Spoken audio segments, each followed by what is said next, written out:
നമസ്കാരം. മലയാളി വാർത്തയിലേക്ക് സ്വാഗതം. മുഖ്യമന്ത്രി പിണറായി വിജയന്റെ മകൾ വീണ വിജയനെ ചോദ്യം ചെയ്യലിനു വേണ്ടി സമൻസ് ഏത് ദിവസവും അയക്കാം എന്ന റിപ്പോർട്ടുകൾ വീണ്ടും പുറത്തുവരികയാണ്. ഈ ഒരാഴ്ച നിർണായകം തന്നെയാണ്. കാരണം തെരഞ്ഞെടുപ്പിന്റെ ചൂടിൽ അങ്ങേറ്റവും ഉച്ചസ്ഥായി നിൽക്കുന്ന സമയവും കൂടി. എപ്പോൾ വേണം വീണ വിജയനെ ചോദ്യം ചെയ്യലിന് വിളിപ്പിക്കുക എന്ന് തീരുമാനിക്കുന്നത് ഇഡിയിലെ ഉന്നത ഉദ്യോഗസ്ഥൻ തന്നെയാണ്.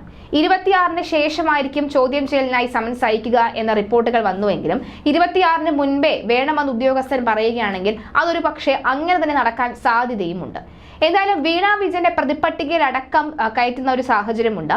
കരിമണൽ ഖനന രംഗത്തുള്ള സ്വകാര്യ കമ്പനി 1-ാം പ്രതിയാകുമ്പോൾ കമ്പനിയുടെ മാനേജിംഗ് ഡയറക്ടർ 2-ാം പ്രതിയും സീനിയർ മാനേജർ 3-ാം പ്രതിയും ഒക്കെ ആകുന്ന സാഹചര്യത്തിൽ വീണ വിജയൻ 6-ാം പ്രതിയുമാണ്. എന്തായാലും വീണ വിജയനെ ചോദ്യം ചെയ്യാൻ വിളിപ്പിച്ചതിന് ശേഷം കൃത്യമായ തെളിവുകളും ഇതിനെതിരെ ഒരു മാസപ്പടി വാങ്ങിയതുമായി ബന്ധപ്പെട്ടുള്ള കൂടുതൽ തെളിവുകൾ അവർക്ക് ലഭിച്ചുവെങ്കിലും അതിനെ സാധൂകരിക്കാൻ തരത്തിലുള്ള റിപ്പോർട്ടുകളൊക്കെ തന്നെ ഈ വീണ വിജയന്റെ കയ്യിൽ നിന്ന് ലഭിക്കണം. അതല്ല എന്നുണ്ടെങ്കിൽ ഇനി ഈ കേസ് നിലനിൽക്കുന്ന കാര്യത്തിൽ പോലും ചോദ്യം ചെയ്യൽ ഉണ്ടാകാനുള്ള ഒരു സാഹചര്യമുണ്ട്. അതുകൊണ്ട് പൂർണ്ണമായും പൂട്ടി മുന്നോട്ട് പോവുക, അത് തന്നെയാണ് ഇഡിയുടെ പ്രധാന പ്ലാനും. കാരണം പ്രധാനമന്ത്രി അടക്കമുള്ളവർ നിരീക്ഷിക്കുന്ന ഒരു കേസ് കൂടിയാണിത്. മുഖ്യമന്ത്രി പിണറായി വിജയൻ ആവർത്തിച്ച് തന്റെ മകൾക്ക് നേരെ ഉണ്ടാകുന്നതൊക്കെ തന്നെ രാഷ്ട്രീയ പ്രേരിതമായിട്ടുള്ള ആരോപണങ്ങളാണെന്ന് പറയുമ്പോഴും അത് അങ്ങനെയല്ല, അതിനപ്പുറത്തേക്ക് ഒരു സത്യാവസ്ഥയുണ്ട് എന്ന് ഇഡി ഉദ്യോഗസ്ഥരടക്കമുള്ളവർ പറയുകയും ചെയ്യുന്നുണ്ട്.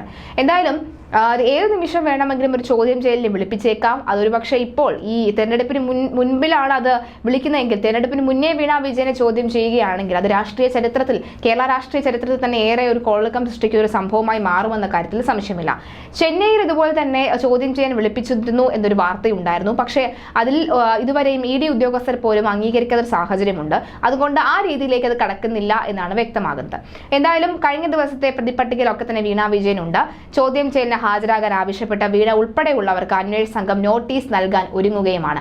നോട്ടീസ് നൽകി ചോദ്യം ചെയ്യൽ വൈകുമെന്നതിനാൽ വീണയെ വീട്ടിലെത്തി ചോദ്യം ചെയ്യുന്നതും ഇഡി ആലോചിക്കുന്നുണ്ട് എന്നാണ് മനസ്സിലാകുന്നത്.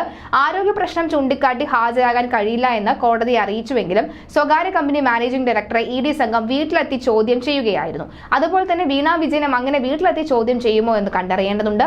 സംസ്ഥാന വ്യവസായ വികസന വകുപ്പ് ഉദ്യോഗസ്ഥർ, രജിസ്ട്രാർ ഓഫ് കമ്പനി ഉദ്യോഗസ്ഥർ എന്നിവരെയും ഇഡി മൊഴിയെടുക്കാൻ വിളിച്ചു വരുത്തും. അതേസമയം പ്രതികളാകാൻ സാധ്യതയുള്ളവർ അറസ്റ്റ് ഒഴിവാക്കാൻ നീക്കം തുടങ്ങിയിട്ടുണ്ട്. സേവനത്തിന്റെ പേരിൽ 1,72,00,000 രൂപ നൽകിയതും കള്ളപ്പണം വെളുപ്പിക്കൽ നിരോധന നിയമത്തിന്റെ പരിധിയിൽ വരില്ല എന്നുമാണ് ഇവർക്ക് ലഭിച്ച നിയമോപദേശം.